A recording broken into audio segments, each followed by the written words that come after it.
Hello, Koi. I am your mystery reader for the week. This story is called The Hottest Boy Who Ever Lived by Anna Feinberg, illustrated by Kim Gamble.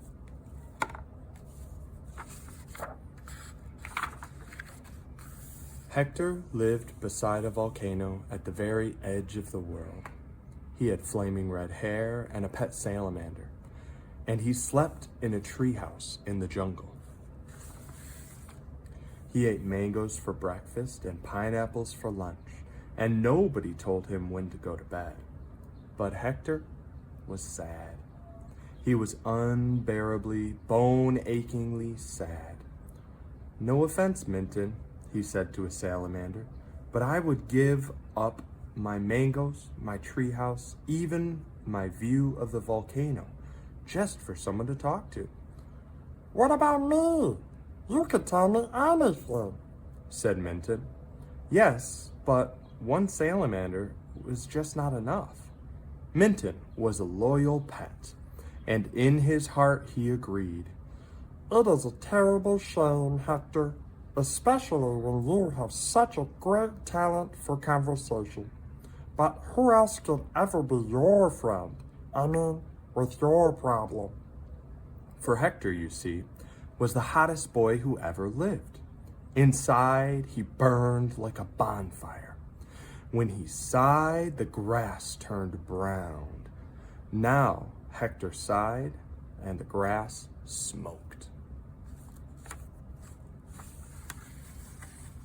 Living on the edge of the world as he did, Hector had never known family or friends. Minton, who could dance through fire, was the only creature that could bear to be near him.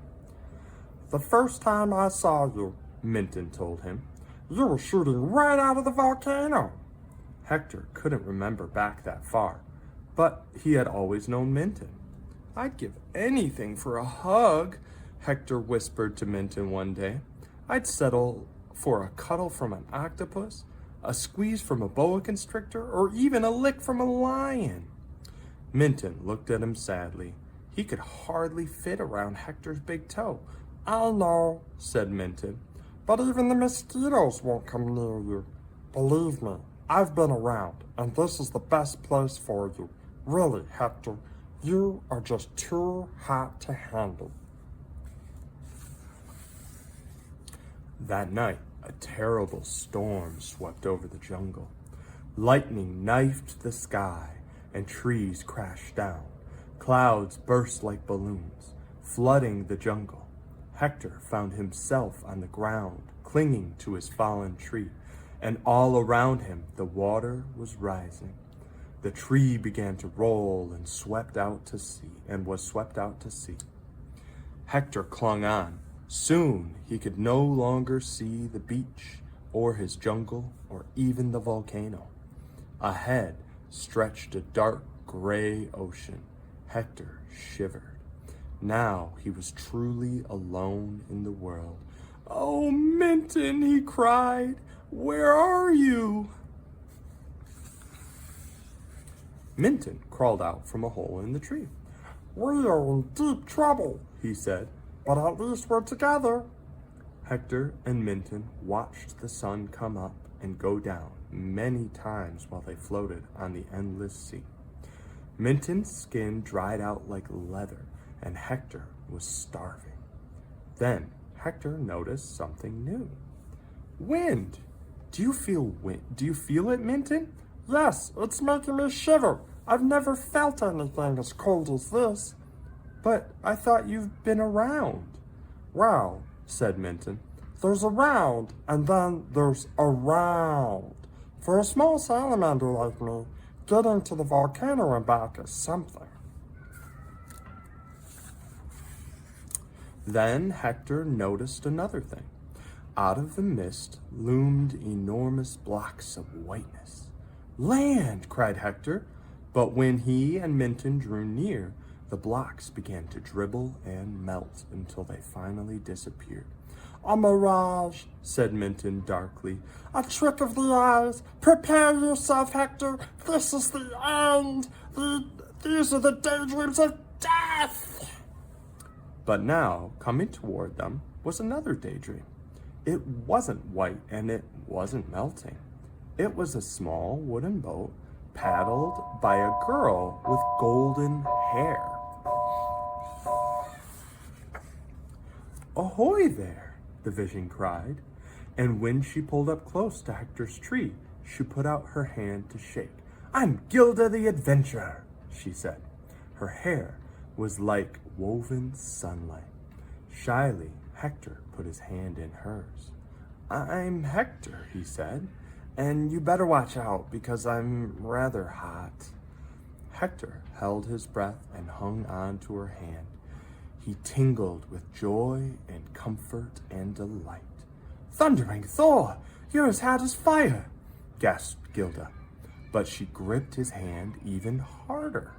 She was warm for the first time in her life. She said, "I could hold on to you forever." Hector closed his eyes with happiness. Perhaps living on the edge of the world had not been the best place for him. Where Gilda lived, the winds were freezing and the snow was thick on the ground. The people wore heavy cloaks and boots, even at home. They were Vikings, with blue eyes and blonde hair, and they had never seen a boy like Hector. "Look at his flaming red hair," they cried. "Don't touch him, he burns like fire." They trembled with fear at the sight of him. None of the Vikings would talk to Hector. When he came near, they hurried away, calling out, "Demon, dragon, take your evil magic away from here." And they didn't like Minton much either. "I hate to be a told you so," said Minton. "but I told you so. The volcano is the best place for you." "Yes," said Hector. "I'm lonelier here amongst all these people than I ever was at in my treehouse. The truth is, I am too hot to handle." But Gilda was not called the adventurer for nothing. She was not afraid. She had seen much of the world in her small wooden boat, and she was hungry to know more. Gilda took Hector and Minton into her house at night. To keep the silence away, Hector would tell her marvelous tales. He told her about the volcano and its belly of fire, about the lava that glowed red in the night, and about the mangoes that were soft as velvet. But the Vikings were still afraid. Every day their anger grew. When the fishing was bad, they blamed Hector. When the chickens didn't lay eggs, they blamed Hector. It was the coldest winter anyone could remember, and they all agreed it was Hector, the stranger, who had brought bad luck. "Something terrible will happen soon," Minton told Hector, and it did. One morning at dawn, Minton woke to see a crowd of people passing the house. They were wailing into the bitter air, and Minton saw a child laying stiff and frozen in her mother's arms. "She fell into the ice," the Vikings whispered to each other. "It was that demon Hector who caused it." Wake up, Hector," urged Minton. "Something terrible has happened, and they're saying it's your fault." Hector went outside. The crowd parted fearfully as he walked up to the child. He looked at her blue lips and her face as pale as marble. Gently, he took her into his arms and breathed on her cheeks, her hands, her eyelids. The crowd was silent. Only the cracking wind could be heard as it whipped across the ice. And then the child opened her eyes. Her cheeks shone pink. She smiled at Hector. "How warm you are," she murmured, and snuggled closer. The next day, Gilda called a public meeting in the great hall. Everyone came, though some still hung back against the cold walls. They didn't trust this stranger Hector. They scowled at his flaming red hair. Hector looked at their great swords. His heat went up 4 degrees with fright. Gilda came forward and said, "Yesterday some of you saw Hector save little Asa from the ice. Now see what else he can do." In the center of the hall sat 12 huge barrels of water. Hector dipped his hand into each one after the other, and soon the water bubbled and popped. The air warmed, and people began taking off their cloaks. "You see? Hot baths for everyone!" cried Gilda. Hector blew on some stones until they glowed red. When Gilda tossed water over the stones, all over them, the stones hissed, and steam rose in hot spirals. People smiled and took off their leggings. "Enjoy the sauna," Gilda invited them. Hector held out his hands. Gilda put barley cakes on his palms to toast. Children lined up to take a piece. "Anyone for honey?" Gilda said. All around the hall, Vikings' faces were relaxing with warmth, and the children smiled shyly at Hector. Hector smiled back. He found that if he concentrated, he could become even hotter. He fried eggs on his shoulders and barbecued salmon fillets on his feet. Now everyone was lining up to stand near Hector. Some had hurried home and returned with chestnuts for him to roast in their hands. Others wanted their frozen chickens thawed, and some just wanted to be hugged till their toes tingled. Soon, Vikings were asking Hector home to boil their water and clear snow from their doors. He melted holes in the ice for fishing and heated the animal barns.